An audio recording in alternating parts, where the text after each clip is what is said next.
This session will be presented by Dr. Pompi Basumatary, who will share with us stories and folklore from the Boroland. Dr. Basumatary is an academician, translator, and writer, currently serving as an assistant professor at the Department of English, the Assam Royal Club University, with a PhD in translation studies from English and Foreign Languages University, Hyderabad. Her research appears in Routledge and Palgrave Macmillan. She has translated Boro folktales and short stories for Sahitya Academy, Muse India, and Zuban Books, to name a few, with forthcoming works from Rupa and Neogi Books. Ladies and gentlemen, let's welcome Dr. Basumatary with a round of applause. Moderated by Dr. Suti Goswami, an acclaimed writer, translator, critic, who is also associated with the Assam Royal Global University as an associate professor in the Department of English. Sutiba, I request you to kindly join us on the stage. So I hand over the session to Dr. Goswami. All right. Direction I'm not acclaimed as yet. But I suppose I'll be someday, hopefully. Touche. Very good morning. We're still in morning. Yeah, we're still in morning. Very good morning to everyone. It's been beautiful first two sessions, and as we just come back from tea and tangerines / oranges and bhut jolokia wafers and and of course the majestic Louis around us, we settled to have a brief discussion on Boro folk tales. Essentially, I believe, as Pompi and I were talking in the morning, she would like to throw some light on her experiences as a translator. But I think before that, it's important we look into why we need to translate. And particularly why do we translate folk tales? I think the first very obvious answer would be that the world should know. But then the whole point is, how do we present it? People from translation studies will talk about loss in translation and gain in translation. We'll not go to that. But I believe fundamentally it is because the world needs to know. I'll hand it over to Pompi to begin, and maybe after that we'll have some conversation, some more Q&A or discussions, whatever. We'll take it accordingly. Pompi. First of all, thank you so much, Shiela Bora ma'am, for giving me this platform. It was a very last minute, and Somi Roy sir as well. So as a translator, I'm still in the very early years of my career as a translator. I began first as a researcher of translation studies, and over time it made me understand that there's a huge lack or lacuna of literatures from minority communities when we talk about reading them in languages or global languages like English, where representation is a matter of politics. And I felt over time that if an indigenous person like myself do not take up to translate, and in today's time, then it's always wrong to say that can the subaltern speak or not. The subaltern should also take up writing.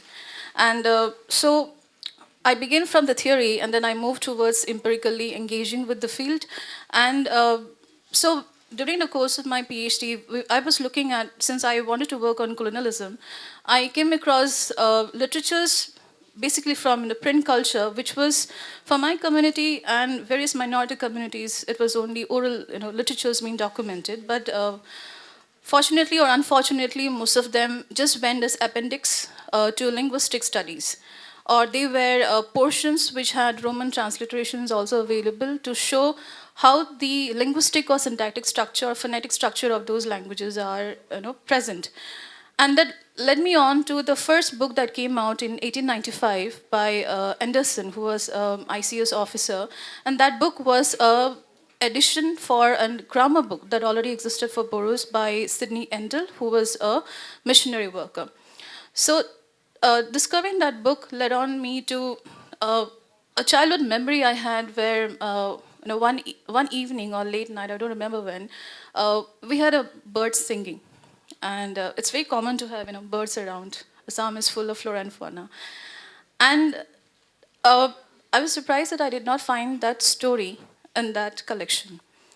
Years down the lane, when I began frantically looking for stories that I could write, I came across this collection from 1962, which was in Boro. And it was by Mohini Mohan Brahmo. And couple of years later, the same volume was brought out in Assamese from Guwahati University, which was edited by Prof. Goswami, who is a very renowned folklorist from this part of the world.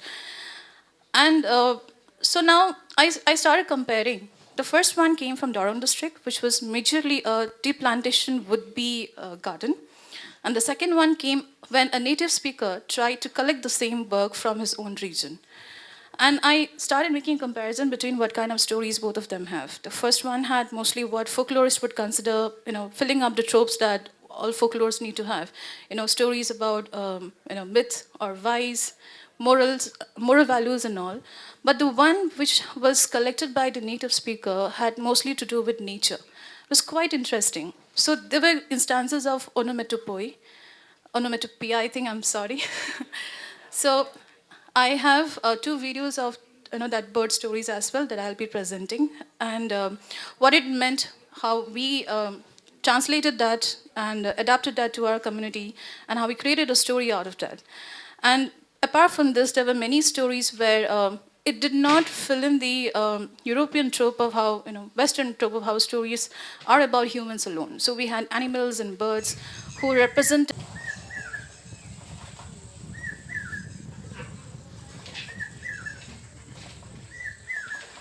This is called as brain fever bird or common hawk in English, and brain fever bird or common cuckoo.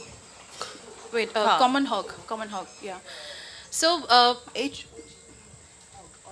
hawk, H-A-W-K. In Boro, we call it as harp sahua.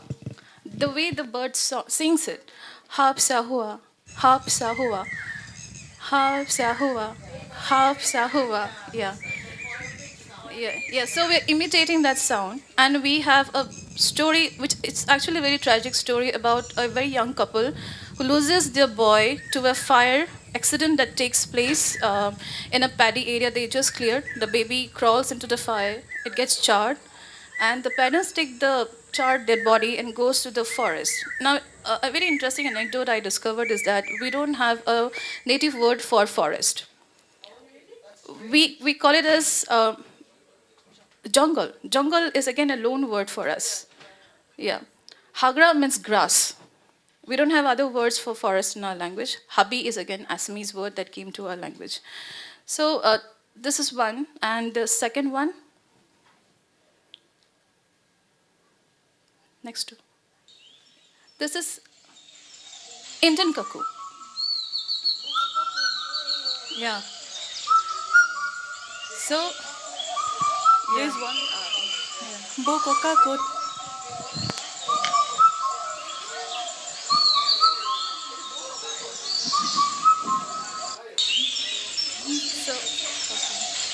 So in Boro, it is called as Lapha Saiko.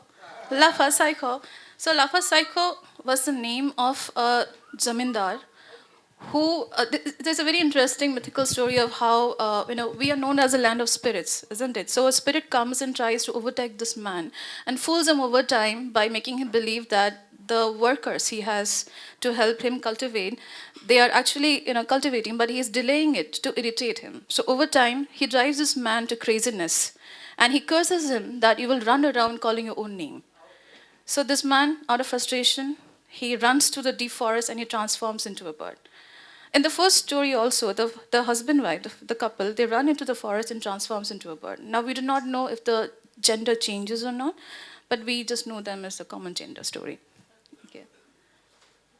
So these two are quite unique. Apart from that, we have a few more stories related to birds. I would like to add one related to flood. I thought to include this once we talked as well. Yes, it's very interesting that across Northeast India, when we look at the range of folk tales that we have, this 2 things are very common. One, of course, like she said, birds, this shape-shifting that we see, or this transformation from human to a bird, human to maybe an insect, human to some other creature, some other animal, I'm sorry. So this is something that we find very interesting. Shape-shifting is not a term I would like to use, but I'm just using it because it came to me at this point of time. But also, what we also, I think, this indicates this not being any boundaries. So, humans make these boundaries of human nature, human, this animal, that animal. And sometimes I feel it's a very we don't Western... have a hierarchy. We don't have There's a no hierarchy. hierarchy, exactly. Yeah, who is a higher being? Yeah. I guess sometimes something this possibly this is something that we borrowed it. Our whole region borrowed it from other places as as we interacted with other cultures, because this is exactly the thing. Yeah. So we can easily, it's fluid. We can easily shift from one form of being to another form of being. So Yeah. So I would like to narrate the story related to flood. And this is related to sparrow bird and why Yes. sparrows don't build nest on the river banks. Not required, not required. It's because, yeah. So that's a different one. Here we have a mother who comes back to life just as in Tula and Teza, where she's repeatedly murdered in different forms of, rebirth. Tejimola. Then Tula Teja mother comes by. Yeah. So in this one, Asian Coil, we have a mother who comes back to life in different forms so that she can come and support her children. That story will soon come out from Rupa in a collection. So yeah, coming back to the story about floods. So Sparrow sacrifices bull to the river god so that her own children are saved. It's a very interesting story which talks about sacrifice as well. So she tricks the two bulls to think that they are both trying to charge at one another and fight, and in the process they get fooled. They end up killing each other, and then she prays to the river god, saying that I have given you not one but two sacrifices. So please accept and don't come and flood the area again or something. So as a part of this pact, she never builds nest around the riverbank anymore. what we also see is this element of, I don't know if people call it tragedy or a way of life, but we do see this element of death recurring, element of sacrifice, element of what we will maybe call tragedy. And, but maybe it's not always tragic. Maybe the lives are celebrated, and instead of, really focusing on the quote-unquote tragedy per se. And I think this is something I'm not very sure about tales from maybe Nagaland or Mizoram. I have not really done a lot of work. But at least from Assam, I can talk about Karbi, Tiwa, missing communities where, and now from what I have learned, we have heard from her, the Boro community also, we find how this element of sacrifice, the mother, this sacrifice is so commonly seen. Yeah, yeah. That is true. That's one story, and then we have the bird as well doing it. This reminds me of another story where the wife is very displeased with the husband because he is not providing enough. She blames him for not going to fish like other villagers, and then she tells him not to come back home. And then in frustration, he goes with Serza. Serza is a very popularly known musical instrument of the Boros. And he, sits in the crossroads, keeps playing it. And then people come and offer him fish. And then he comes back home saying, this is what, see, I got back from fishing. She doesn't buy it. She just walks into the room, closes the house. And then out of that, dejection, he flies off playing Serza. And he becomes what we call in English as great adjunct stock. Yeah, that's the backstory we have in our story. It's Hadidogla. That's what it's called. Hargila in Assamese. Yeah, Hadidogla. So it just shows how these birds have been amongst us for a really long time, for centuries perhaps, and they've survived in our oral tradition. And so as a native was gone back to her own community's writings in a language that I was not trained in because I grew up in Guwahati and I did not have Boro in my schooling. So for me, it's a struggle to learn the language also. Thankfully, because Devanagari script is used, I can pick it up. So it's a rediscovery for me also to go back to what we had traditionally, and then that being brought back to, and as a political act of writing in English and in future Assamese as well or Hindi. That is something I've been talking with some of my friends as well to do it. It's a way to not only preserve but document what we have lost over time. Many youngsters do not know stories that we have. At a young age, in the group of children's literature, we introduce children to European fables or fantasies as well. But there's so much amongst us also that needs to be writing. I feel it's not a matter about why should you write only in English. English is just a language today. It's just a means for communication. And what is more important is documenting it. writing is all about documentation, it will stay preserved. And also, because it's orality, it can always be adapted. Yes, but also, when you choose English to write in or English to translate in, it's also a political statement. Yeah. Because, yeah, okay, I was thinking of this, if we may kind of talk about translation a bit, because you've done translation. You mentioned that in your native language, there's no word for the forest. I'm sure when you are translating from Boro to English, Boro to English, let's stick to that. You do find these challenges. Yeah, So how do you negotiate that as a translator? Okay. For me, most often it's not the language word equivalent finding. Like in translation, we have two ways of doing it. We either do it word to word, that's direct translation, or indirect, which is metaphorical. For me, most often it's the cultural elements. Like for example, a man coming back from field to home, he wants to get refreshed not by having tea, but by having zo, that is alcohol, rice beer. Now, for someone who's not used to that cultural practice, for him it's shocking that how can a man think of being intoxicated in the day, in the middle of the day? Likewise, in other contexts, how can a sparrow think of sacrificing a huge creature like bull? How can a small creature trick someone?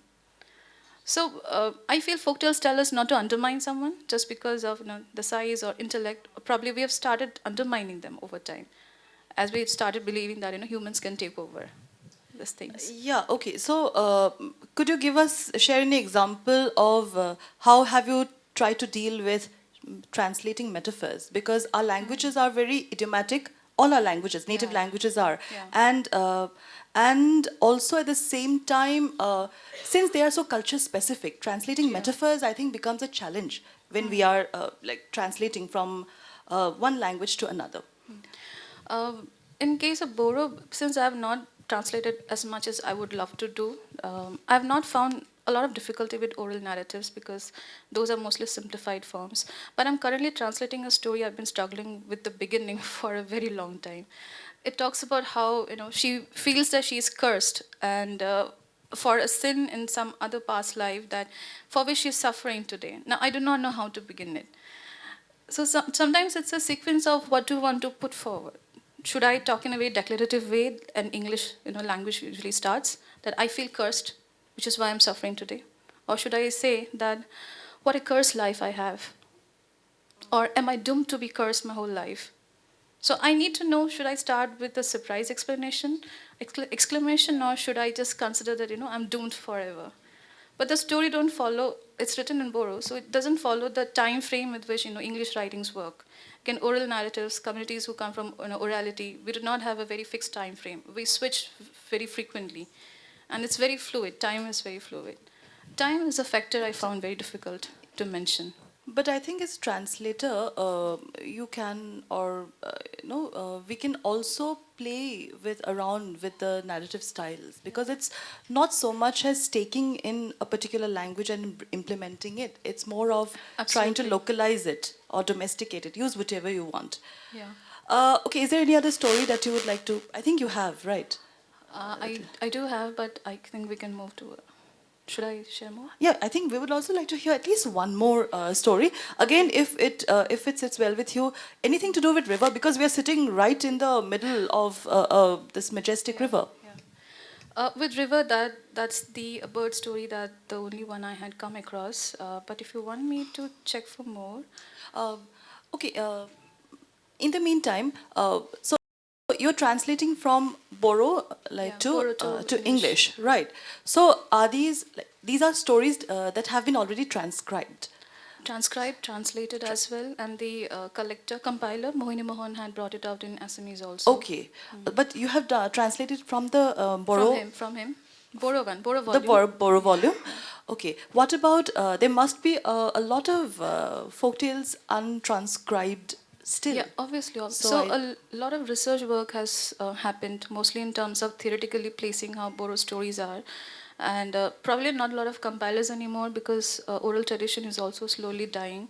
And because of digitization, also a lot of people don't, stick to oral practices anymore. Orality has become tropes of cultural, specifications, like in marriage ceremony. what do you sing? Or when a child has 6 months, for the first time they're going to have solid food, what kind of song do you sing?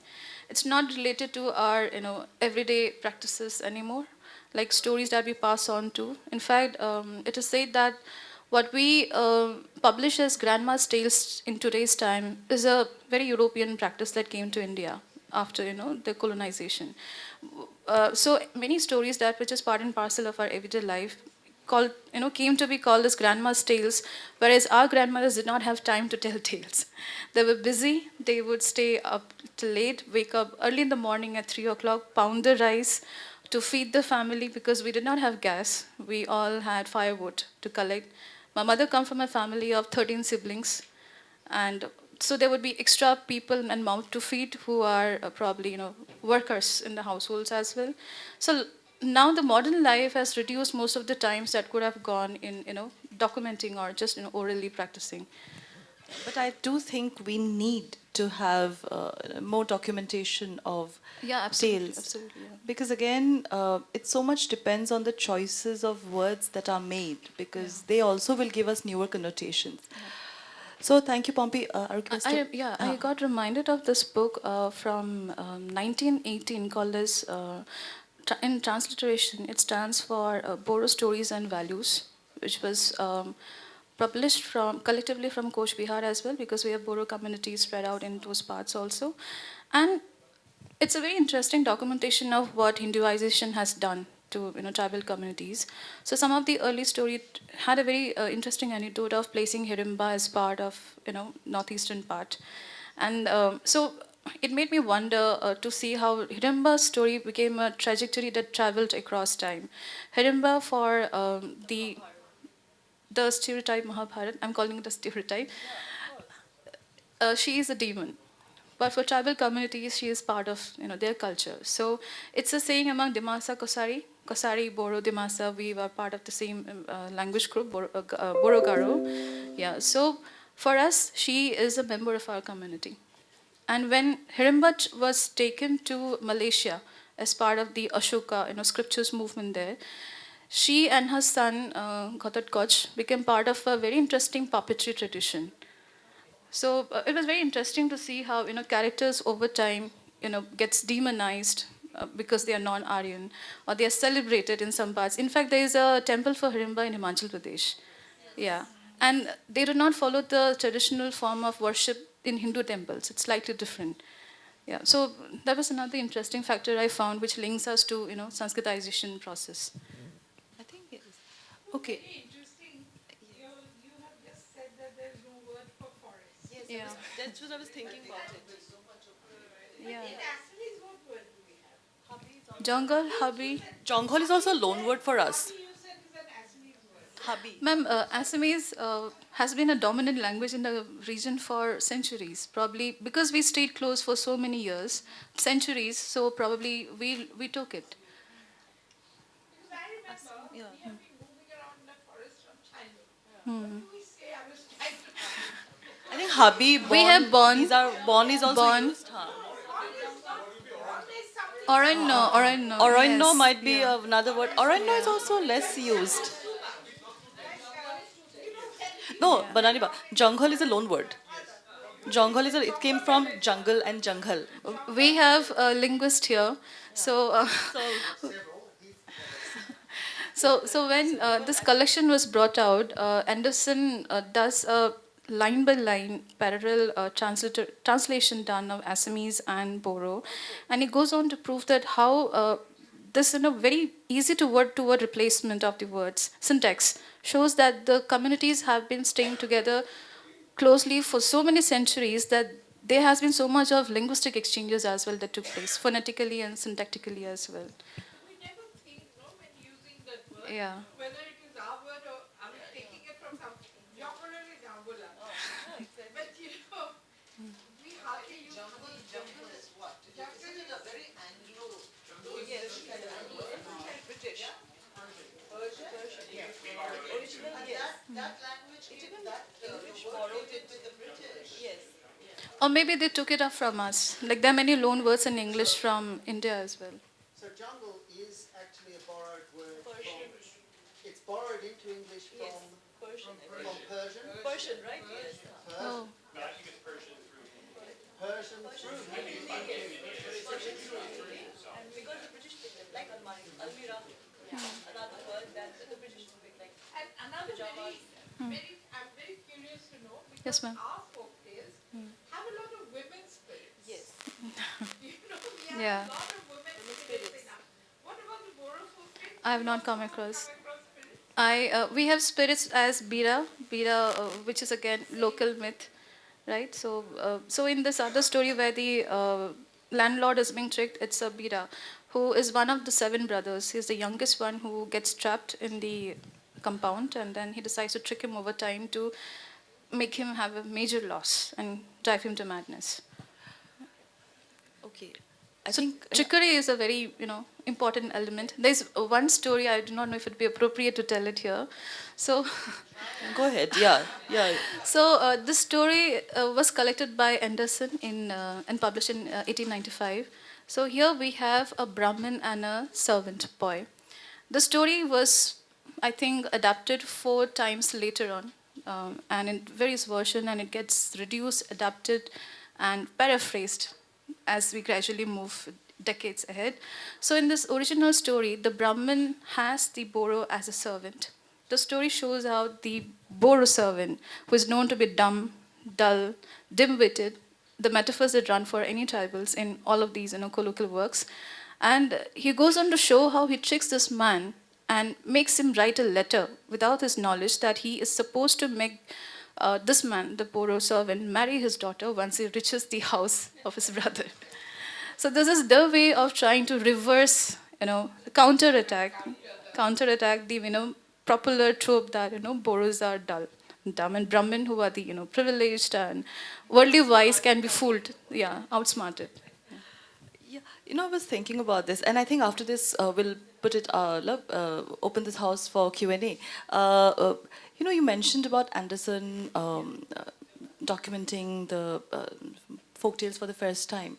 I'm sorry, I forgot the name of this gentleman, but I've read Handel? no the Khasi folk tales. Who?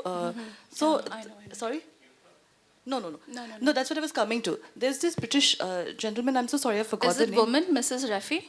Mrs. Raffi's work is more popular. Mrs. Raffi, I think it was Mrs. Mrs. Raffi, Raffi. yeah. So the Khasi folk tales, the same folk tale that I read in this British, I think it was there, and the version I read in Kim Fan Singh Nonkinre's book, they were actually different. So, when we are transcribing and documenting these folk tales, again, because they are orally circulated, so the choice of words become very important. And, sometimes I'm not sure, should we or should we not always go by the veracity of these transcribing that was done during the colonial times? We should, maybe, because it helps us. It's a good way of for us to learn about things that we may not have known about. But then again, we also run the risk. So this is something that I personally, I'm still not very sure about. I'm also trying to find out. But I think that's a question we cannot not talk about. Yeah, I would like to answer that. So in interdisciplinary studies, we have an area called as paratextual study, where we also look at the politics of why it was written in translation, especially because it's a market-oriented work. Why it was translated for whom, who were the audiences, and who were the agencies involved.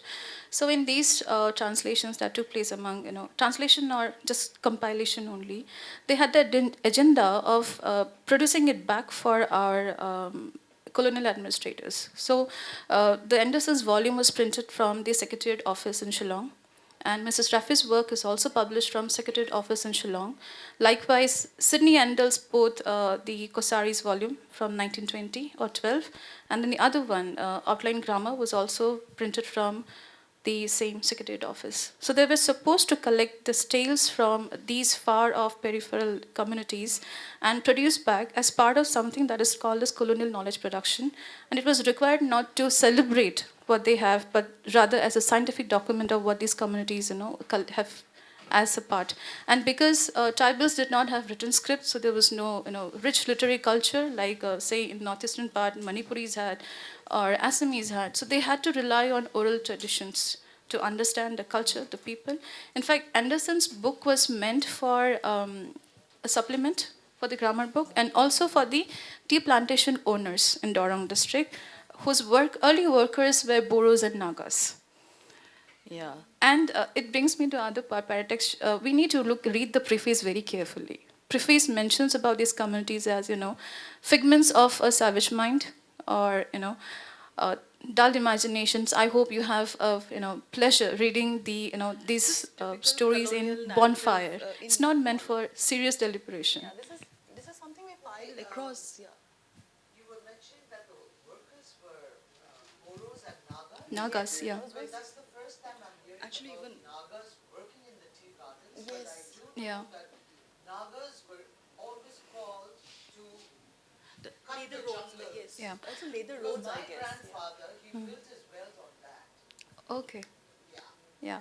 So I know that as a young boy, he left his studies and he came down to Assam because Ampuri area, they were already, Tea gardens were the being tea set up, gardens yeah. were just Yeah, just had They were just being started. Yeah. set up and at they the were time, yeah. invited every, in the winter months, all the Nagas, not all the Nagas, Yeah, yeah. the Nagas who were We will all, Assam areas, yeah, the seasonal Nagas, workers. the seasonal, Yes, like the yeah. Somyans, the Poms, the Ao, Lota, Rengma, and the Zilians. We Yeah. are the communities which border Assam.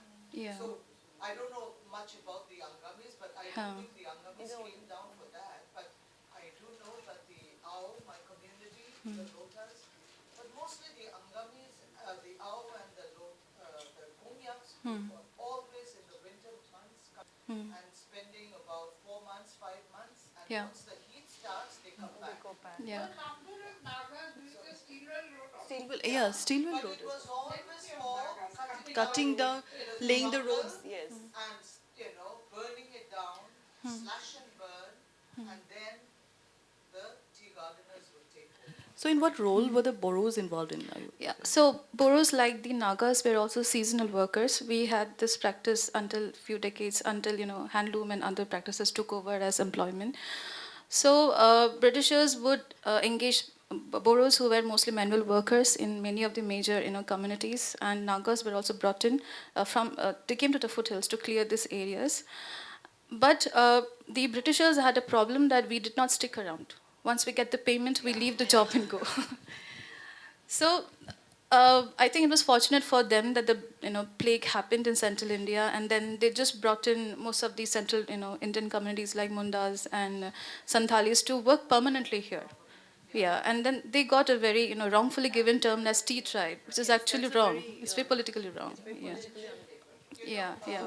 Indentured labor. Yeah. I think one reason was for us, even as a child, I remember that very seldom people would go down to Assam during the summer months because it was Very the warm. seat, of malaria, Oh, yeah. Yeah. all kinds of waterborne Yeah, yeah, diseases yeah. which we didn't get in the hills. Yeah, Which we true. didn't have in the hills. Yeah. So it was like vamos the minute Yeah. the heat comes, and otherwise you're going to be sick with what Yeah. And also we had our own form of vegetations and cultivations we did. So that months when we are not working in our own fields, we are working in others' fields. Only then. That's how I become seasonal worker. Yeah. So, do you have shifting? Did you have shifting cultivation? I think we did, I think, not the way Not the Jhum jhum, cultivation. yeah, But, but then the plains. we would wait for certain seasons, and then the same seed will be sowed again, and then maybe it's changed. I did not live in village for a long time, so I will not be able to comment. Shifting cultivation. Shifting cultivation, yeah. because the seeds that we had were all very not the hybrid varieties that we Yeah, get, absolutely, which absolutely. we can plant now at any time of the year, but they were the original genus. So we had certain seasons where we plant a certain millet, a job steer, rice, even the sticky rice, the Yeah. glutinous rice. It all had different periods, and it was always the seasons according to how the sun shines in a certain spot, in a certain mountain range, then we know that this is the time to plant that crop. Yeah. Ma'am, this. The Boros, I think you brought, you already had paddy. Paddy, yeah. When- In the Sam, yeah. Even I, yeah, I was No, but Joy, did Crop they bring rotation the could wet have been. paddy cultivation? Yeah. their migration. Yes, yes. That's true. There was probably a crop rotation of some sort. Maybe so. Yeah, but maybe. not shifting, yeah. Yeah. I'm anyway not Also- the right person. I'm just putting it out. Also, if there's any other question, yeah, sure. Actually, I also had one, but anyways, we have two. Yeah, Alice, please. Jungle is actually from Sanskrit jungala. I just checked my dictionary, so my apologies on that. But also, ju- jungle is actually from Sanskrit jungala. Yeah. And then it was borrowed into Persian from Hindi. So, yeah. But my question is, so a lot of the earliest sources on Bodo are written primarily by Western missionaries. And do you think that they sort of misrepresented the culture in any way? Or do you think that maybe, like, in what ways do you think they changed the culture with their description of these stories and the language? The first word is, we are all heathens. We are all heathens. Yeah. That was exactly what I was trying to draw home when I was Savage. saying that should we or do we not really go by these official accounts? Yeah. I mean, so that itself is the first way. I mean, you see how they look at the culture. We all heathens. And it's only very late that this word even was forgotten. The agenda behind it, why they came. Yeah, I don't want to underestimate the horribleness of some of that language, but it is important to remember that in the 18th and 19th century, some words meant different than they do today. So, for example, the word savage, in the 18th century and the 19th century, it essentially meant non-Christian. And it didn't carry with it the same implication of insult that it does today. They talked about noble savages, and I've done some translation work of a story in Australia where he talks about savage etiquette of the Aboriginal people there. It's just important to be aware that, yes, these terms are quite horrible in many cases, but there sometimes is a change in the way that words mean over the last 200 years. Just we need to bear that in mind. I haven't found anywhere a single missionary ever seeing anything good here.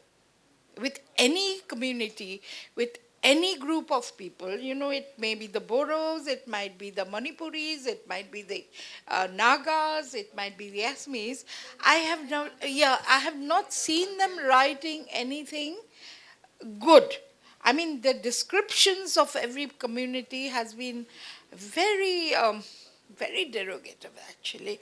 So, I mean, like you're saying, yes, this word savage does not have the same connotation as we look at it today. Or maybe not even the word heathen.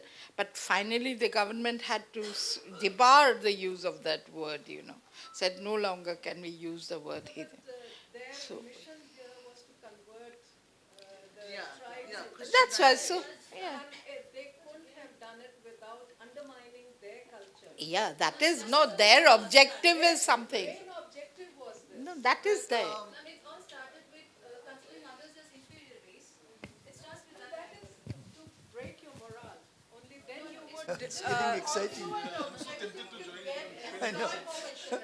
Very hard to restrain from commenting. Women were out of employment. This is what my research was saying. Women in America at that time were out of employment. They wanted to employ young women, and they had to show there was a lot of work for them to do in India. And only women had the There was a access. lot of work for them to do in this part of the country. People were like this, and you come and you find work. This was their objective. My research says that, So, yes, she has written 3 books, no? Leaves, autumn leaves and some leaves, 3 books there. So it was, their motive was that. So whether they believed it or not, I don't know. But they had to write it, portray it that way to get their work done. After all, they are missionaries, they had to get their work done. That is what I'm saying. No point criticizing them. That was their work. So they had to do it. Okay. Sheila, their job was made easier by the fact that the plains people treated people in the hills rather offensively, and I think that was one of the basic things that enabled them to do what they did. That's why Christianity could prosper. The caste system of Hinduism. So definitely that has helped Christianization happening here in India. In the case of the Nagas, we had our first documentative work which was done by W.E. Smith. He was a missionary, and W.H. Smith, yeah. And but he wasn't, not as the later anthropologists and administrators like J.P. Mills, Hutton, and None of yeah, but today we have a lot of anthropologists, Naga anthropologists, and they do find it very discriminating on the earlier writings. But you see, there are, the anthropologists and the British administrators of that era, they did manage to document a lot of things which prevailed at that moment in time. And what we are now inheriting is a very diluted form, you see, with Christianization. And once Christianity came, there was a very rapid disassociation with our cultural past. And you see that very frequently happening now in Arunachal. Yeah, that's quite true. In fact, Hutton has written in the preface as well. It is very sorry to see the second generation of converts of Nagas, our Nagas, that they have been far removed from their own culture that their grandfathers followed. We have a textile which the men wear and which is very popular now. I thought I saw someone with that, a scarf, right? Yes. Yeah? Banani Bars wear. Yeah. So that has come from our, it begins right from our beginning, the origins for that shawl. When you became a Christian, you had to disassociate yourself completely from wearing that shawl. It was to that extent, because the very essence of that shawl was your status as a head taker, and that and that was the language on the median, where if you have the pictures of the heads, that means you are a head taker. Yeah. If there is no head in that medium, that means you are a person of wealth. You've given the feast of merit. This You see? actually, yes, So ma'am. I'm this sorry. was Yeah. a complete. So that was how it happened. Yes, ma'am. I'm so sorry to cut you in, but actually, okay, sir. I have a tangential comment to make. At the beginning, you talked about the brain fever bird. Yes, sir. Yes, If sir. you are looking at cultures of the neighboring cultures, both West Bengal and Bangladesh have a legend of a young wife who was tortured by her mother-in-law and lost an eye. Oh, that's And wonderful. turned into a bird, and the bird keeps saying chok gallo, chok gallo, chok gallo, chok Yeah. gallo, and keeps. It would be wonderful to make a comparative study of different legends on the same bird and, birds. The legend is quite much established. Thank you for sharing Thank you, that, sir. Yeah, thank you so much. Thank you, everyone. It's 12:30, and we are wrapping up the session. It was very interesting. Good wishes to Pompi, and thank you, everyone, once again. Thank you so much. Thank you for that very engaging session. So without wasting